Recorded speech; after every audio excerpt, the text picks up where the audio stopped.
انا وانت والحسن والحسین وزرارین خلف ظہورنا.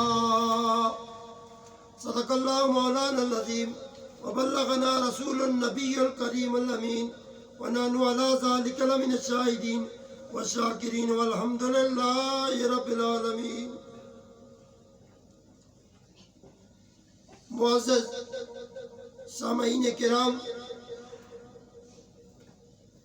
ذوی الاحتشام، پیارے بھائیوں، پردے میں بیٹھی بیبیاں، بچے، بوڑھے، جوان، سب ہم اللہ کا ذکر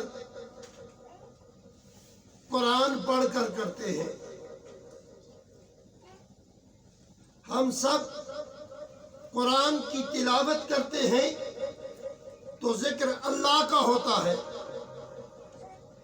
اللہ کا ذکر کرتے جا رہے ہوتے ہیں کہ قرآن اندر سے آوازیں دیتا جاتا ہے، وَمَا أَرْسَلْنَاكَ إِلَّا رَحْمَةً لِّلْعَالَمِينَ.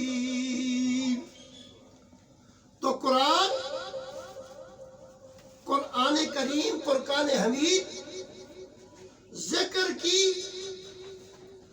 جو پہچان ہے وہ یہ کرا رہے ہیں کہ پڑھنے والے تو میرا ذکر کرنا چاہتا ہے، میں اپنے نبی کا ذکر کرنا چاہتا ہوں. تو قرآن کی تلاوت کرنے نکلے، قاریوں نے قرآن کو پڑھنا چاہا اور خالصتاً خدا سے ہم کلام ہونے کے لیے انہوں نے ارادہ کیا کہ قرآن کو پڑھا جائے. تو قرآن نے کہیں کہا قد جاءکم من اللہ نور و کتاب مبین. پھر قرآن پڑھنے نکلے تو قرآن کہتا ہے شاہدا و مبشرا و نذیرا و داعیا من اللہ باذنہ و سراجا منیرا. پھر قرآن کو پڑھنا چاہا تو قرآن نے فرمایا ان الذین یبایعونک انما یبایعون اللہ ید اللہ فوق ایدیہم. پھر کہا یا رب تیرا قرآن پڑھے، تجھ سے کلام کرے تو کیسے کرے؟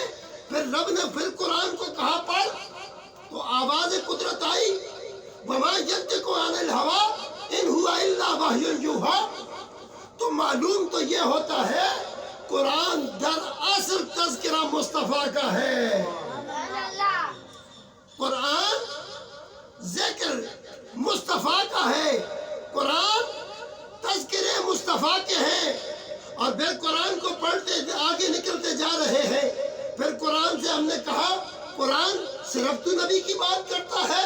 نہیں، قرآن کہتا ہے فَقُلْ تَعَالَوْا نَدْعُو أَبْنَاءَنَا وَأَبْنَاءَكُمْ وَنِسَاءَنَا وَنِسَاءَكُمْ وَأَنفُسَنَا وَأَنفُسَكُمْ ثُمَّ نَبْتَهِلْ فَنَجْعَلْ لَعْنَةَ اللَّهِ عَلَى الْكَاذِبِينَ. بولو سبحان اللہ. اے قرآن تو بتا صرف تو نبی کی شان بیان کرتا ہے؟ پھر قرآن نے کہا عیسیٰ نبی سے پوچھو، مریم اماں سے پوچھو کہ وہ بتائیں گی کہ اللہ کا قرآن صرف صفت مصطفیٰ بیان نہیں کرتا بلکہ اولاد رسول کی شان بھی بیان کرتا ہے.